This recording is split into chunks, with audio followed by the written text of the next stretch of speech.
You should hear what keeps him up at night. This is what keeps me up at night. I don't understand how my fellow Americans, I don't even understand how this election is close.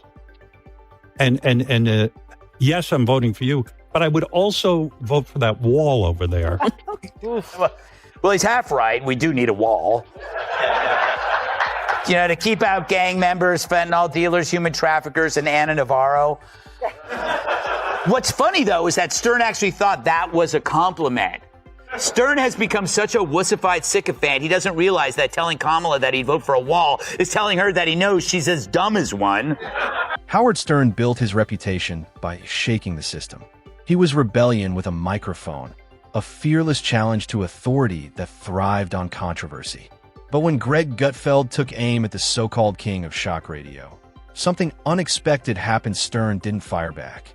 No Furiesrand, no explosive comeback, just silence. And that silence spoke louder than any on-air meltdown ever could. Gutfeld wasn't just criticizing Stern's evolution, he was spotlighting it. The outsider had slowly become part of the very establishment he once mocked. Once that truth was exposed, one question lingered in the air. What happens when the original rebel gets outplayed on his own stage? But that's how Stern can call snacking with celebs at a fancy restaurant exhausting. Exhausting. Like he finished the overnight shift in a coal mine, or hearing Kat talk about her pets. Fair. But I get it, life is tough, especially when you've been cut off from the world for 2 years in a $20 million beach house. I mean, you have no idea how tiring it is walking all the way from the wine cellar to the tennis court and back. Most TV moments disappear almost as soon as they happen. But once in a while, something hits so hard it leaves a mark. The clash between Greg Gutfeld and Howard Stern was one of those rare, explosive moments. This wasn't background chatter or throwaway drama. It was a direct collision of two media empires. Two heavyweights. One undeniable showdown. For decades, Stern carried the title of king of all media. But in that moment, the crown didn't just wobble, it looked like it might finally slip. But it is incredibly brave to take this stance after you've made $400 million not being woke, right? Loving Donald Trump, exploiting the mentally ill, wearing blackface. Look at the crop of woke comics, whether it's Stern or Jimmy Kimmel, his BFF, Sarah Silverman, Joy Behar, Michael Ian Black. What do they all have in common? They wore blackface. And then they went woke. It's not a chicken or egg thing there. You know what order it came. So I call this BFR. It's blackface reparations. There's nothing in Stern's previous career that could withstand this modern witch hunt that he now embraces. So this is a form of restitution. Maybe he says, if I'm woke too, the crocodile will eat me last. But they always do eat. But I get it. He flipped from populist to elitist because now he's with elitists. If you're enjoying this breakdown, make sure to hit that subscribe button. Howard Stern rose to the top by doing what no one else dared. He was raw, reckless, and unapologetic a voice for a generation that hated rules and loved disruption. Whether you loved him or hated him, ignoring him was never an option. Stern didn't just host a show, he was the chaos. But here's the truth about rebel royalty. Sit on the throne long enough, and the edge doesn't disappear all at once. It dulls slowly, quietly, and almost inevitably. I will say this, Dagan. I thank God for Howard Stern because he does make me feel normal by comparison. Because I'm like the Fox recluse. I don't do anything. I don't go anywhere. But he makes me look like, Pete Davidson on a... Yeah. He's a germaphobe. Like his wife rescues cats. That's her job, apparently. Her thing. But you can get toxoplasmosis. That's true. Cryptosporidiosis. AIDS. And no, you can't. No, but you can't get. No, you can't. But you can get. I mean, what are the chances I get that again? Like a lot of diarrhea related. Stern's transformation was impossible to ignore. The loud outsider slowly turned into a polished celebrity interviewer. The man who once torched the system began rubbing shoulders with the very Hollywood elites he used to mock. The explosions faded, replaced by carefully managed conversations. And Greg Gutfeld spotted it immediately. That shift was the crack in Stern's armor. Gutfeld isn't just a commentator, he's a precision weapon. Part jester, part wrecking ball.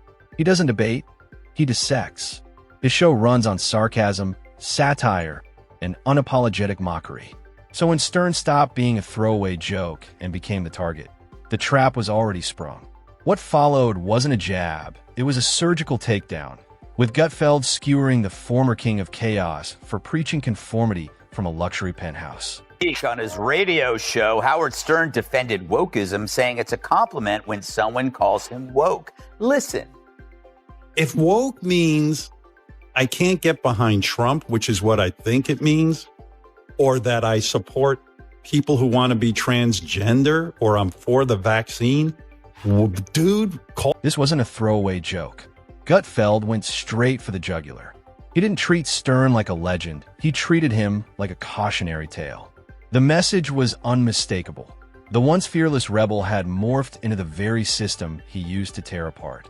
And in Gutfeld's world, that's the unforgivable sin selling out, softening up, becoming part of the machine.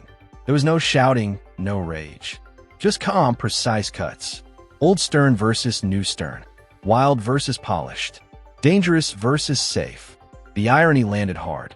The man who built his empire mocking phoniness now seemed to be wearing the mask himself.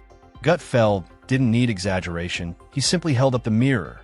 But Stern being holed up in his house that long, it explains a lot of things, like how you forget how other people live, especially in hard times like a pandemic. For the longest time, 2 years in fact, the same time Stern's been AWOL, I wondered where he went. Not physically, but mentally. I bet you did too. Remember his screeds about COVID? They were epic and angry, and not to mention wrong. When are we going to stop putting up with the idiots in this country and just say, it's mandatory to get vaccinated? Them, their freedom. I want my freedom. The rebel who once wore defiance like a crown now appeared hungry for approval, Hollywood praise, corporate comfort, mainstream acceptance. That's why Gutfeld's strike landed with such force. Defiance is his currency. He exists to roast sacred cows and turn untouchable icons into punchlines.